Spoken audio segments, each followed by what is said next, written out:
বাবা অধীর, অনেকদিন তোমাদের কোনো খবর পাই না। তুমি বৌমা আর অনু দিদি কেমন আছো? তোমাদের বড্ড দেখতে ইচ্ছা করে। তোমাকে শেষ দেখেছি সেই তোমার বিয়ের সময়। তখনও মেজদি বেঁচে ছিলেন। তারপর শুনলাম তোমরা দেশের বাড়ি এসেছিলে, সেও বছর দুয়েক হলো। তোমার মেশমশায়ের শরীরটা ভালো যাচ্ছে না। ডাক্তারবাবু বলেছেন এইভাবেই যতদিন চলে। একবার যদি আমার এখানে তোমরা আসো তো আমি অনু দিদিকে চোখের দেখা দেখতে পাই। আমি আর কতদিনই বা বাঁচব। আশীর্বাদ আনতে। তোমার ফুলমাসিমা, এলাহাবাদ, ১ নভেম্বর ২০১২। ইয়ারমেলের নীল খামটা হাতে নিয়ে অনুষ্কার বাবা আধীরবাবু চুপ করে লিভিং রুমের সোফাতে বসেছিলেন। আজ শুক্রবার বিকালের ডাকে চিঠিটা এসেছে। অনুষ্কা ওর মা নীলিমার সাথে স্কুলের পরে শপিং করতে গিয়েছিল। এখানে এখন ক্রিসমাস সেল শুরু হয়ে গেছে।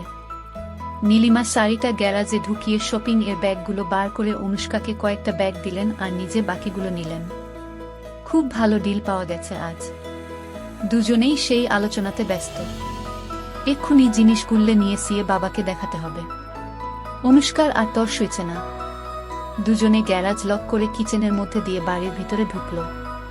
লিভিং রুমে পৌঁছে অধীরকে ওভাবে বসে থাকতে দেখে একটু থমকে গেল দুজন। নীলিমা ধীরে ধীরে জিজ্ঞাসা করলেন, কি হয়েছে?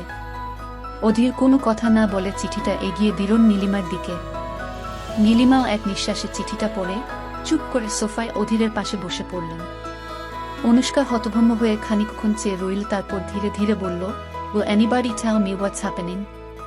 Who has sent you this letter? আজকাল তো কেউ লেটার পাঠায় না, সবাই ইমেল করে। নীলিমা অনুষ্কাকে ডেকে তার পাশে বসালেন, তারপর বললেন, তোমার বাবার এক মাসিমা আছেন। উনি ইন্ডিয়ার এলাহাবাদ শহরে থাকেন। ওনার চিঠি এসেছে। ওনার নিজের কোনো ছেলে মেয়ে নেই, তোমার বাবাকেই নিজের ছেলে বলে মনে করেন। সেই মাসিমা তোমাকে একবার দেখতে চান। অনুষ্কা লাফিয়ে উঠল, Oh great. Let's go and meet her then. আমারও তো ছুটি শুরু হচ্ছে। India here we come again বলেই তড়াক করে একটা লাফ মারল সে। ওর উৎসাহ দেখে অধীর আর নীলিমা একসঙ্গে হেসে উঠলেন। I still cherish my visit to দেশের বাড়ি। আর of course remember Shrimati Sandhyarani দেবী।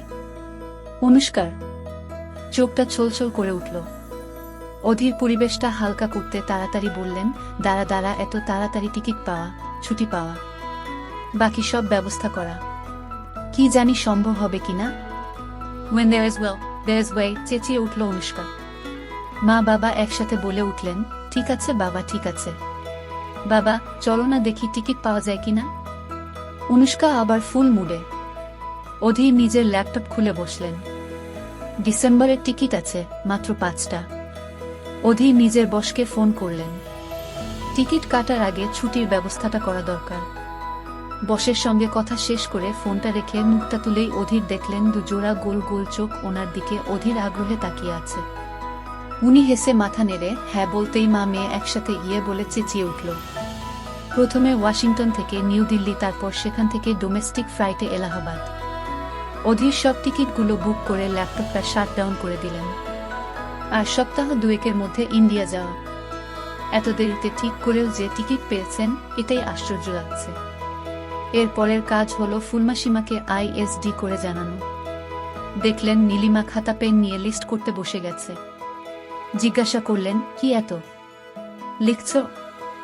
আরে কার জন্য কি নিয়ে যাব সব লিস্ট করছি, কাল গিয়ে কিনে আনবো। আচ্ছা মাসিমার জন্য যদি একটা মিক্সার গ্রাইন্ডার নিয়ে যায় কেমন হয় বলতো? অধীর ভেবে বললেন, পুরনো দিনের লোক, জানি না ব্যবহার করবেন কিনা। তুমি শীতের জামা বা পা ঢাকা নরম চটি নিতে পারো। এলাহাবাদে কিন্তু খুব শীত পড়ে। ঠিক আছে, আমাদেরও শীতের জামা কাপড় গুছিয়ে নিও, ওখানে কিন্তু এখানকার মতন সেন্ট্রাল হিটিং নেই। চিন্তিতভাবে উত্তর দিল নীলিমা। এলাহাবাদে ফোন করলেন অধীর, আমরা আসছি 15 তারিখে। তোমার জন্য কি আনব বল? ওপার থেকে উচ্ছ্বসিত উত্তর, তোরা আসছিস এই যথেষ্ট, আমার আর কিচ্ছু চাই না। কিন্তু এই কদিন অনুদিদি আমার সাথে থাকবে, তোরা কিছু বলতে পারবি না, এই আমি এখন থেকে বলে দিলুম। আচ্ছা বাবা, আচ্ছা, তোমার নাতনি, তুমি যা খুশি করো। ফোনটা রেখে দিয়ে অধীর বললেন, জানো নীলিমা মাসিমা যে কি খুশি হয়েছেন কি বলবো। তা তো জানি, কিন্তু এখন সব কিছু গুছিয়ে নিয়ে ঠিকঠাক পৌঁছতে পারলে তবে হয়। তুমি টেনশন কর না, সব হয়ে যাবে। मैं हूं ना। সেটাই তো চিন্তা, নীলিমার সহাস্য উত্তর।